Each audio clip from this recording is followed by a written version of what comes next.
Bienvenidos a otro episodio, another episode of Sin Permiso, a Latina Lifestyle Podcast.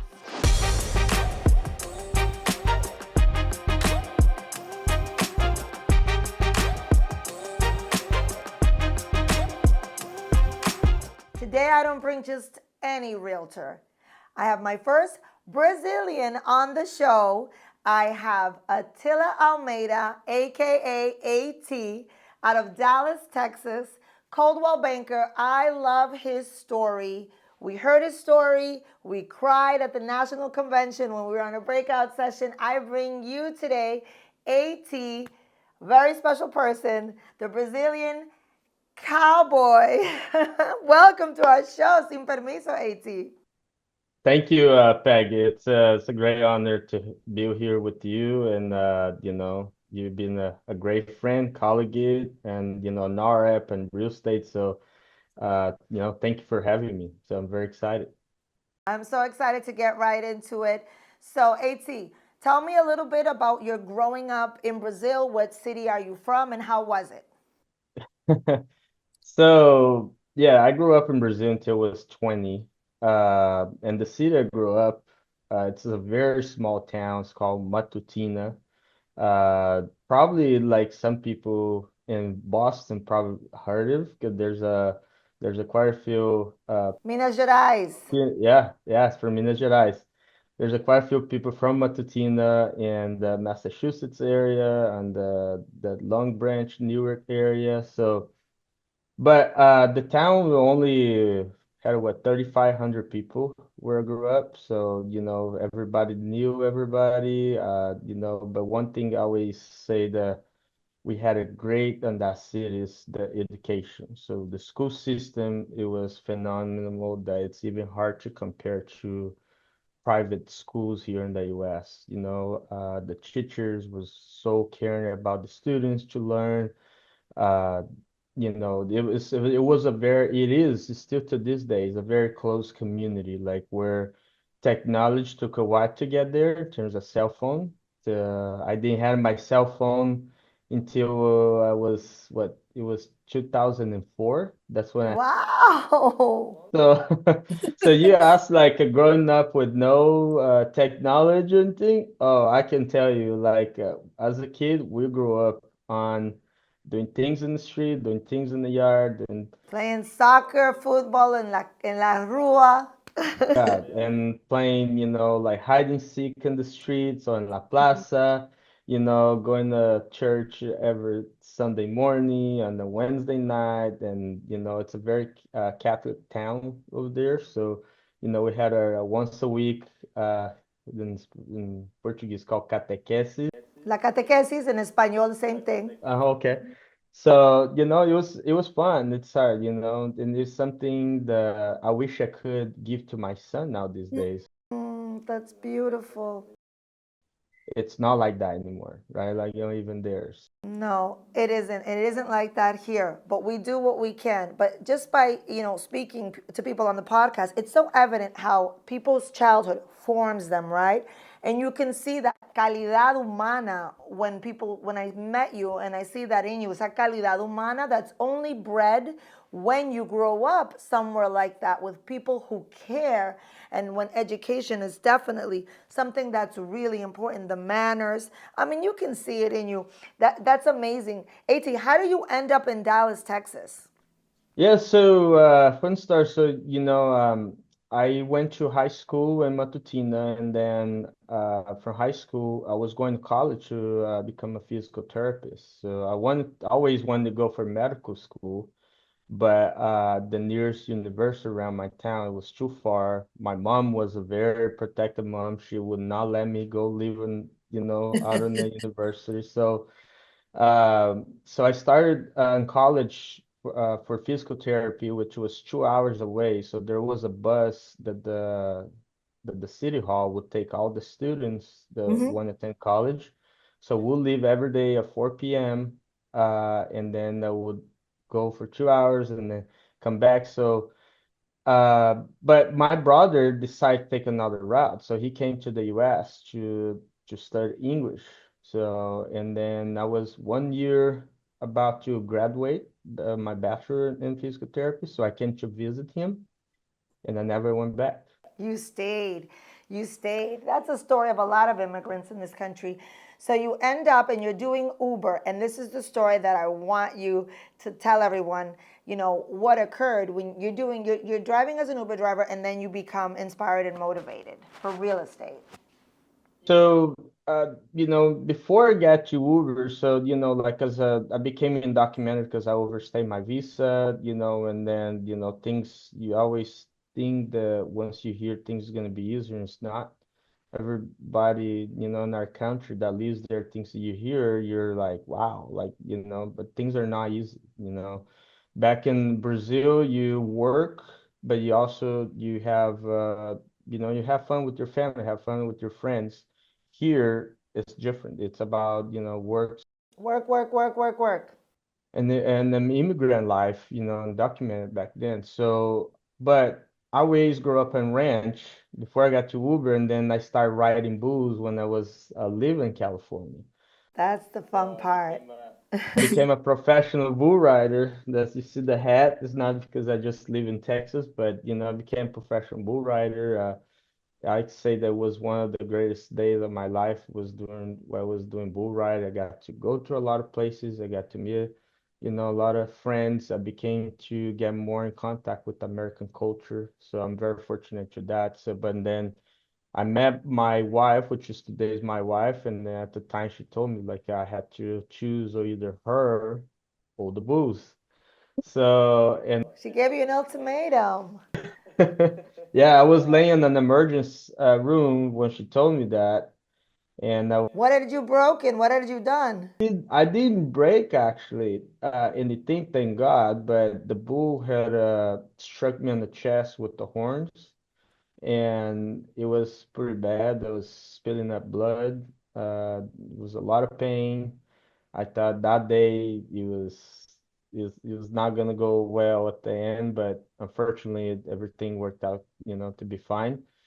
But she told me she gave me the ultimatum, and I was it was a time that was getting hurt a lot, and then I started thinking myself, and I was like, well, this is all everything I know what to do. I'm an undocumented, and What else do I do? I only know how to ride bulls and I'm undocumented. What do I do?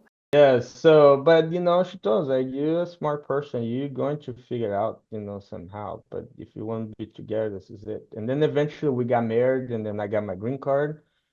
And that's come the question. Everyone thinks that when you get your green card, they became documented in the country that things are just gonna get better like this. And it's not become harder because now you do have where you always wanted.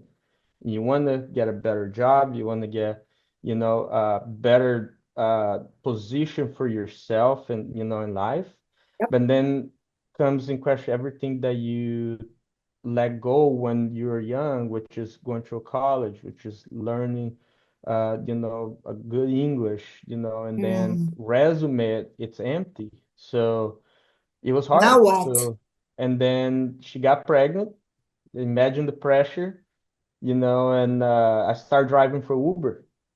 So that's when Uber came in place, and this was 10 years ago. It was 2015 when I started driving for Uber, and I drove for about almost 2 years. Hmm. And during those 2 years, I always try to talk to anyone that likes to talk in the car. And a lot of people say that sometimes I talk too much, but I like to carry a chat. So You're sociable. Perfect for real estate.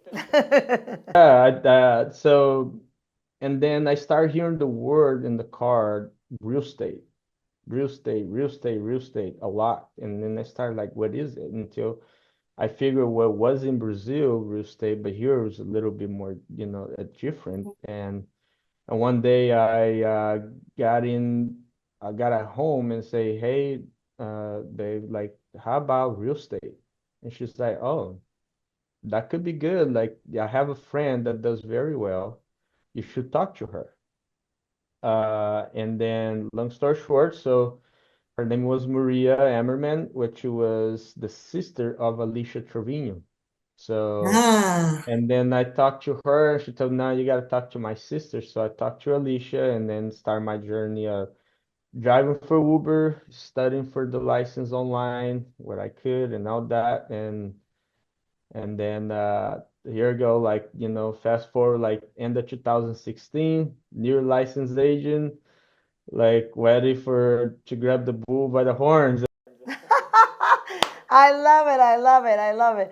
I was going to ask you, I usually ask people, what are your greatest obstacles? But clearly, being an immigrant in English must have been the biggest obstacles in as far as, in this country and getting into real estate. Did you find that your background and obviously the language, you learned Spanish, you speak Portuguese, now English. Did you feel that, maybe your upbringing or what from you was helpful in order to build your real estate career? I think it's the language, primarily everything. So, and I felt that I was here for the first 2 years I was in the country. I probably knew how to say hi and how to say bye.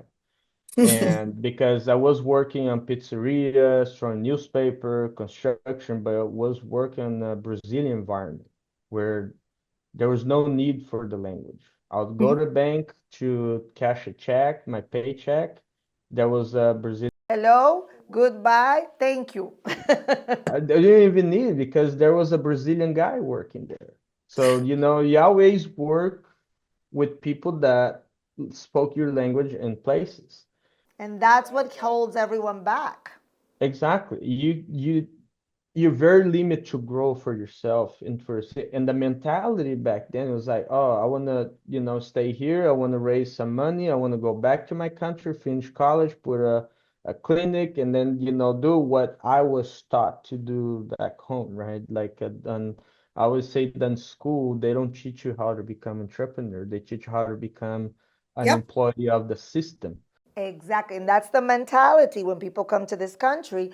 That's all they think about. I'm going to work. I'm going to send money back. I'm going to go back. But then there's a shift. The true entrepreneurs seem to find the shift and realize wait a minute, this is a whole new world here. If I use my skills, if I work hard, if I'm intelligent, I cannot be part of the system. I can do better than the system. And that's being an entrepreneur. And I find that Brazilians, Latinos, we come with that entrepreneurial spirit, but not all of us are able to turn it around and pivot it as you did. And we do. I mean, there's no one better than the Latino here that has the best, I mean, the vision, the spirit for becoming an entrepreneur, become your own boss. But sometimes it limits, first is the language. Mhm. You don't have the language, you're not gonna succeed. You're not gonna go. You're always gonna be dependable of somebody that speaks that language. And then Yep. when that happens is, especially in construction, there's a lot of Hispanic that works in construction, does very well. They could do much better, but they're dependent of the somebody that speaks the language, that gets the contract and pass the contract to them. So they're Exactly. missing that big money because of that. So learn the language and then connect yourself with people that you can get access to capital to grow your business, right? Like, and then that's like the two main things. And for me, like once I start learning English, things just start opening up for me. I start become not only that, but more happy, more savvy, more eager to learn about the American culture, how to connect with the American culture. Uh, and and then it happened. And when it came to real estate, one day I asked for Alicia at the office at the time, and it's like brand new agent. I see all these agents like uh going for lunch with the insurance companies, with loan officers, and all that, and I'm there like trying to figure like how do you meet these people? Like she asked me, it's like how you I asked her, it's like how you meet all these people? She's like, oh, you gotta go to NAREP. You gotta go to NAREP. And Mm-hmm. that was at December 17, 2016, I went to my first NAREP event here in Dallas. It was installation for the new president. And when I saw that and all the people that was talking, and I just like, wow, this is amazing because I didn't have no friends. I didn't have no family here. So I saw there that that was the time that would turn my life to have more friends, to Hmm. have more, Be more sociable. I mean, exactly. So, Be around the kind of people that you wanted to be like, right? I mean, that's what NARAP does. It inspires us to be around people. The now you're in Dallas, Texas. You wear the cowboy hat. Is that part of your branding, and how have you found that that's helped you? I grew up in ranches. Something I love is rodeo, country, farm, and land, and it was very challenge for me to change that when I first got my real estate license. I thought I gotta put myself in a suit and a pair of shoes, and like the hair, and so. But then, and it came like one day Alicia, tells like, be you, use your hat. Be you. That's it.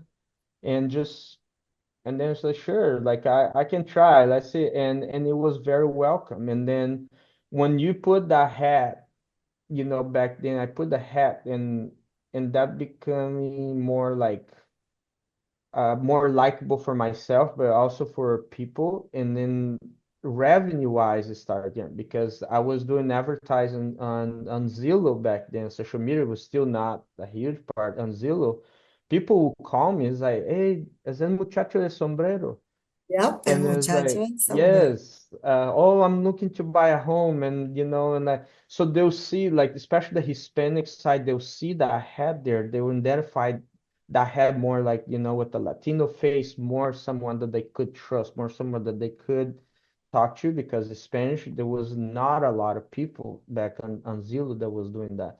So, and I started doing Zillow on my very first year of real estate, like right when 2017 started. I went to a national conference in DC, a NAREP, and I didn't know anyone, but I met a guy there that worked for Zillow that was also not very social with a lot of people. You're in the corner, me him started talking, and he told me like, "Hey, this is how you can use Zillow to benefit your business." And that year, I was very blessed to close 37 homes. I helped 37 Wow, people. that's And then awesome. my business just changed. My life was changed from that one person I met. That you met through the organization and by being genuine and being you. We talk about this a lot about branding. I tell new agents, listen, you're going to shadow me, I'm going to teach you, but you don't have to mimic me. You take what you can from what I show you, but brand yourself. Be you. Have something that it's about you that people are going to connect with. And clearly for you, it's connected. AT, final question. Give us some nice, good marriage advice. If you're married, what do you think has worked for you? Marriage, I remember to this day when the pastor married us that he said this, there's three things uh, that can make you marriage a great marriage. And number one was work, work, and work. It takes work, and it does. And that's to work. You gotta have a good communication, with your spouse. So you having a good communication with your spouse, and then it's not just your spouse, or like your clients too. Like when you do have a communication with everyone that puts trust in you, and you put in trust in them, everything can be worked. But when you don't have that, then it can become a disaster. So I'm very fortunate to have a beautiful wife. I love so much. She loves It's me very as well. beautiful. And but we do have a great communication, like we communicate and believe there's no perfect marriage. I think the perfect marriage, it wouldn't work, because you need the challenge that you need to work, that the checks to see if someone really loves you or Hmm. not, to the ups and downs, Hmm. and don't give up.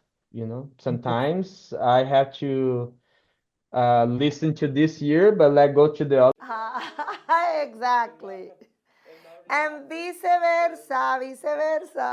Yeah, and then sometimes, you gotta swell also part of your ego, Yeah. and then for that you're wrong sometimes. That's Even though right. it's hard for women to say I'm wrong, but Women, men too. no joke. But I think it's a great communications that is the first thing. And then when you do love somebody truly, you do everything for that to work. That is true. That Everything. is So true. You have an amazing, amazing immigrant story. I love these stories. That's what inspired my podcast was the started from the bottom. Now we're here stories. You've also today talked about being genuine, being yourself, right? And having great communication and being persistent. And I think those are three basic skills and very important things that we need with our all relationships, clients, and marriage. Thank you, AT, for always being genuine, for being yourself, for being un caballero, and for showing us que sí se puede. Thank you for coming today. no, thank you, Peggy, for the opportunity, to share my story. Hope that can also motivate some people that are there saying that, it's about to give up, never give Mm. up. Life is not over until you don't have the last breath. So like you always gotta be persistent, always gotta chase what you're looking at. It doesn't matter if it's gonna take a year, 2, 3, 10 years. You just can't give up. You'll So get there. amazing podcast. Congratulations on Thank that. you. And we'll see you around. Thank you very much. Thank you. Thank you. Amen. Thank you.